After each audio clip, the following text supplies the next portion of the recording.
যেই মেয়েরা আজকে শরীরে কোনো পোশাক নাই, না বলাই চলে, হাঁটুর নিচে কোনো পোশাক থাকে না, বুকের মধ্যে সামান্য পোশাক, এরপরে পেট দেখা যায়, পিঠ দেখা যায়, মাথায় কোনো কাপড় নাই, আজকে সেই মেয়েদের ডান্স দেখার জন্য মুসলিম পরিবারে জন্ম নিয়ে তারা ঘন্টা একে ঘন্টা অপেক্ষা করে। কত সময় আমি ব্যয় করতেছি, এই সময় দিতে দিতে, সময় ব্যয় করতে করতে কোনো একদিন মালাকুল মউত আসে, আমাকে বলবে তোমার তো সময় শেষ। আসবে কিনা? মৃত্যু হবে কিনা? চিরন্তন সত্য। পৃথিবীতে সব জাতির মানুষেরা কোরআনের সমস্ত আয়াতে কারিমা বিশ্বাস করতে পারে। কোরআনে 3টি জায়গায় এসেছে কুল্লু নাফসিন যায়িকাতুল মাউত, অথেন্টিক ভাবে, যার তারা যাই হোক বিশ্বাস করতে বাধ্য যে মৃত্যু একদিন আসবেই কি আসবে, অবিশ্বাসের কোনো সুযোগ নেই।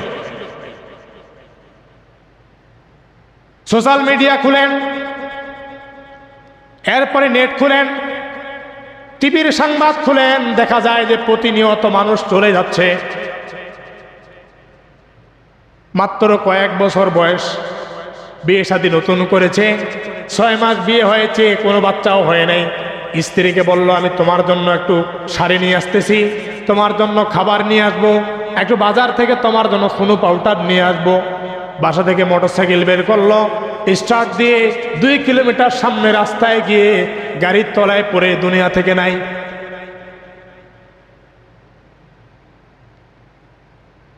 বিয়ে হয়েছে 3 দিন সময় গেছে, এরপরে স্বামী নাই। কোনো এক সময় দেখবেন আপনার আত্মীয়ের মাঝে অমুক নাই, রাতের মধ্যে হঠাৎ ফোনটা বেজে উঠল, গভীর রাতে আপনি ঘুমে পড়েছেন, ফোনটা রিসিভ করে কানে দিলেন, শুধু কান্নার আওয়াজ পাওয়া যায়, কান্না কণ্ঠে বলে ফেললো আপনার অমুক আত্মীয় দুনিয়া থেকে চলে গিয়েছে।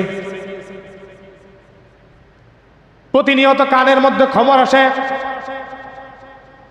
প্রতিনিয়ত কানের মধ্যে প্রচার হয় অমুক নাই। এভাবে করতে করতে কোনো একদিন আমার আত্মীয় স্বজনদের কানে চলে যাবে আমিও তো নাই। সেদিন আত্মীয় স্বজনেরা আমার পিছনে দাঁড়িয়ে সেদিন আমাকে নিয়ে জানাজার নামাজ চিরবিদায় দেওয়ার জন্য প্রস্তুতি নেবে। যেই জানাজার নামাজ পড়ে আপনার আত্মীয় স্বজনেরা দেখা যাবে যার সাথে বসে চা খাইতেন, যার সাথে বসে আড্ডা দিতেন, যার কাছে সময় দেওয়ার জন্য নামাজ পড়ার সময় পান নাই, সেই বন্ধুটা জানাজার পরে মোটরসাইকেল স্টার্ট দিয়ে বাড়ির দিকে চলে যায়। এখন আর তার সময় নাই, জানাজায় শেষ হয়েছে, আপনাকে ঘাড়ে নিয়ে এলাকাবাসী নিয়ে যাচ্ছে কবর মাটি দেওয়ার জন্য। সে বন্ধু বলছে আমার আর সময় নেই, মোটরসাইকেল স্টার্ট দিয়ে বাড়ির দিকে। কিছু মানুষ জানাজা থেকে সরে গেল, সব তো আপনার চিনা জানা মানুষেরা, অপরিচিততা কেউ আসলো না। হয়তো আপনার আত্মীয়, হয়তো আপনার প্রাণের আত্মীয় স্বজন, এলাকাবাসীর ভাইরা, কিন্তু কেউ তো অপরিচিত নয়। কিন্তু জানাজার ময়দান থেকে অর্ধেক বিদায় নিল। এরপরে আপনাকে যখন কবরে নামানো হয়, আপনি মনে করলেন যে অর্ধেক মানুষগুলো আমার সাথে এসেছে, হয়তোবা তারা আমার সাথে থেকে যাবে। আপনাকে কবর দেওয়ার পরে যখন তিনবার মাটি দিয়ে দিবে, তখন দেখা যাবে অর্ধেক মানুষ মোটরসাইকেল স্টার্ট দিকে বাড়ির দিকে রওনা। দোয়াটুকু করার সময় তার নাই। অনেকে অফিস খুলে রেখেছে, অনেকে দোকান খুলে রেখেছে, অনেকে ক্ষেত বাড়ি থেকে এসেছে।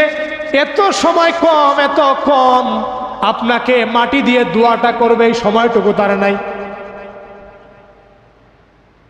মাত্র কয়েকজন ব্যক্তি যখন থাকবে, মাটি দেওয়ার পরে হাত তুলে মোনাজাত করার পরে পিছনে একটাবার তাকাবে না, সব মানুষেরা সামনের দিকে তাকিয়ে বাড়ির দিকে দৌড়াবে। এই অন্ধকার কবরে আপনাকে একাই রেখে চলে আসবে। কার জন্য পাগল পারা? কার জন্য সময় দিচ্ছ? বিভিন্ন জায়গায় এই খেলোয়াড়দের খেলা দেখার জন্য বোদার মধ্যেও মিছিল হলো, পঞ্চগড়েও মিছিল হলো, যুবকদের আর্জেন্টিনার মিছিল, ব্রাজিলের মিছিল, একই পোশাক পরে তারা মিছিল দিচ্ছে। আমি রাষ্ট্রীয় প্রধান ব্যক্তিদেরকে আমার সোশ্যাল মিডিয়ার মাধ্যমে জানাতে চাই, যারা আমার দেশের অর্থ খরচ করে পাগলের মতো অন্য দেশের পতাকা উত্তোলন করতেছে, এদেরকে গ্রেপ্তার করা হোক। যদি গ্রেপ্তার নাই করা হবে তাহলে আমার দেশে কেন এত মানুষ মৃত্যুবরণ করে স্বাধীনতা অর্জন করা হলো? এদেশে কারো আধিপত্য চলতে দেওয়া যাবে না। বাংলাদেশের মানুষ স্বাধীনপ্রিয়, স্বাধীনতা অর্জন করেছে নিজের শান্তির জন্য।